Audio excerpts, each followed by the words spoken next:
Je voudrais, messieurs les dignitaires religieux, monsieur le président, mesdames et messieurs les élus, vous parler très librement d'un sujet extrêmement sérieux sur lequel on a entendu tant d'approximations, tant d'erreurs, tant de choses fausses. Je voudrais le faire en tant que chef de l'État, pas en tant que candidat, en tant que chef de l'État. Et je voudrais dire d'ailleurs que les idées que je vais défendre sont des idées qui, me semble-t-il, sont partagées bien au-delà des frontières partisanes. Et c'est à ce niveau que je veux me placer, et pas à un autre, si vous me permettez. D'abord, je voudrais vous dire, mes chers compatriotes, combien j'ai été bouleversé par mon voyage d'État à Erevan et par la visite du mémorial. Je voudrais dire à tous ceux qui n'ont pas fait ce voyage, qui n'ont pas vu ce que j'ai vu, qui n'ont pas entendu ce que j'ai entendu, qui ne peuvent pas comprendre la mémoire de cette douleur indicible pour tous les Arméniens, où qu'ils existent, où qu'ils vivent dans le monde. Je vous l'avoue, monsieur le Président, messieurs les présidents, avoir vu ce mémorial, avoir été sur la place de France à Erevan, n'a pas changé le fond de ce que je pensais, mais a rendu encore plus forte ma détermination. Sans doute, voyez-vous, voyage les choses de trop loin. Mais il est une mémoire qui n'est jamais éloignée, tant elle est douloureuse. Il y a une mémoire qui ne s'efface jamais. Parce que de génération en génération, on se transmet la souffrance. On se transmet la peur. On se transmet la peine. Et en allant à Erevan, j'ai compris ce que ressentaient des millions d'Arméniens en pensant à ce génocide, parce que j'imaginais que chacun se mettait à la place de ses grands-parents, de ses ancêtres, et se disait comment aurais-je réagi moi-même. Et en allant à ce mémorial, en même temps bouleversé, j'ai été fier que la France de cette époque, ait été si généreuse pour accueillir des Arméniens persécutés.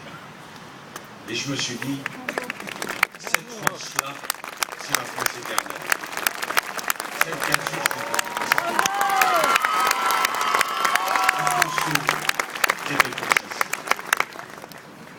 J'espère que vous ne m'en voudrez pas, mais pour parler des questions de mémoire, je ne veux pas simplement parler de la question arménienne et du génocide. Je veux dire qu'il n'y a pas de grand pays dans le monde qui ait le courage de regarder son passé. La marque d'un grand pays, ce n'est pas le nombre de ses habitants, ce n'est pas la puissance de son économie, c'est la lucidité dont chaque pays, petit, moyen ou grand, est capable de faire preuve à l'endroit de son histoire. Voyez-vous, messieurs les présidents, mes chers compatriotes, je ne compare nullement, nullement. Mais quand j'ai voulu dire à nos compatriotes harkis que la France avait fauté, parce qu'ils avaient choisi la France, et que la France les avait abandonnés, et que c'était la faute de la France, je n'ai pas comparé, car les douleurs ne se comparent pas, je n'ai pas hiérarchisé. J'ai simplement voulu montrer à d'autres pays, dont la Turquie, que la France demandait à la Turquie de faire ce qu'elle faisait pour elle-même, revisiter son passé. Bravo.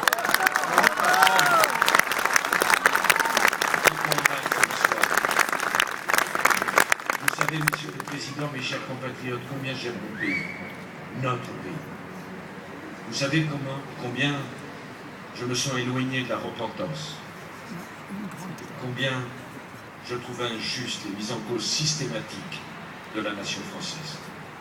Mais quand il y a une faute, c'est la force de la France de la reconnaître. Et vous savez pourquoi? Parce que tant qu'on ne reconnaît pas la faute, on ne peut pas pardonner la faute.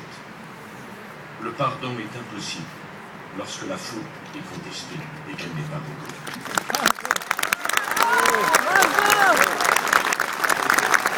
Reconnaître nos erreurs, c'est permettre le pardon. Je le dis à l'endroit de ce grand pays et cette grande nation qu'est la Turquie. La France ne donne de leçon à personne. La France dit seulement, chacun dans le monde a un devoir. Je pense profondément que chaque Arménien ne sera apaisé avec cette souffrance qu'il reçoit en héritage. Que le jour où plus personne de sensé ne pourra la contester et la mettre en cause. Je pense que pour chacun d'entre vous,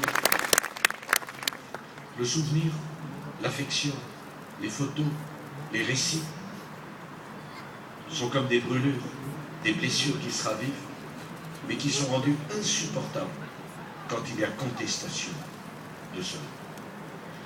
La France, je ne dis pas au gouvernement, a reconnu qu'il y avait un génocide. Le monde entier reconnaît que ce fut un génocide. Ce ne fut pas des dommages de guerre parmi d'autres. Ce n'étaient pas des déplacés parmi d'autres. C'était des Arméniens exterminés parce qu'ils étaient Arméniens. Alors, historiens, vous savez. Et je comprends ce qu'il peut y avoir de blessant que de dire, convoquant une commission d'historiens pour trancher un problème qui a été déjà tant de fois tranché. Aurait-on l'idée de dire à nos compatriotes juifs qu'on veut une commission d'historiens pour savoir malheureusement si cette ignominie de la Shoah a existé en Europe.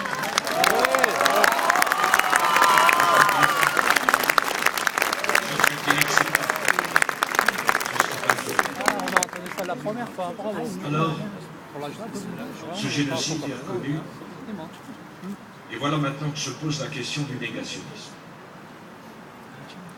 Je veux cette fois-ci m'en expliquer aussi avec vous, de la même façon qu'après la tragédie de Montauban et de Toulouse, j'ai pris et défendu certaines positions. Naturellement, je ne compare pas, naturellement, je ne mets pas sur le même plan. Je veux simplement vous dire une chose, mes chers compatriotes, c'est qu'il y a des propos qui ne sont pas des opinions. Que la démocratie, ce n'est pas d'autoriser n'importe qui à dire n'importe quoi sans respect pour les victimes. La démocratie, ce n'est pas cela. La démocratie est en droit d'exiger qu'on ne tienne pas des propos offensants par rapport aux valeurs de la République et par rapport aux victimes. Je n'ai pas voulu entendre le témoignage du père d'un tueur parce qu'il était offensant pour la mémoire des victimes et pour leur famille. Et je dis de la même façon, sans mettre sur le même plan les choses, que la contestation d'une vérité qui est celle du génocide est inacceptable sur le territoire de la République française.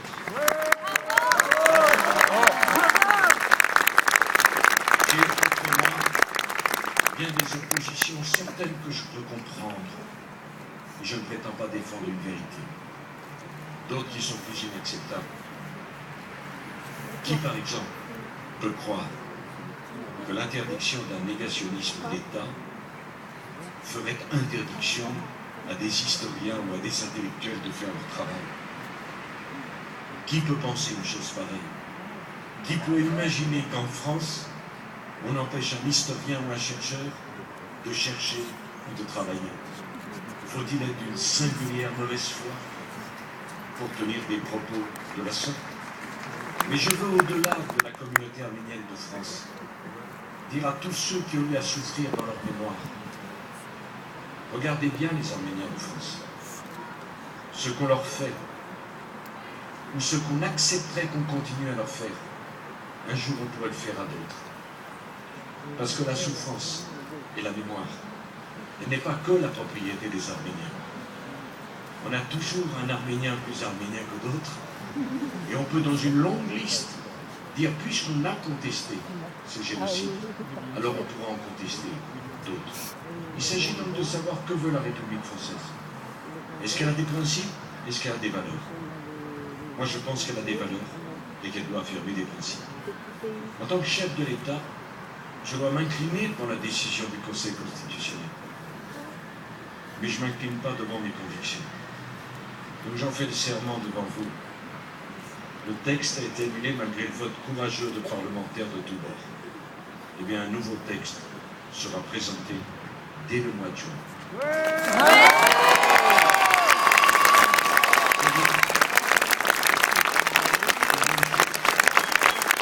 Faire cela parce que c'est juste et qu'on a toujours raison d'être juste.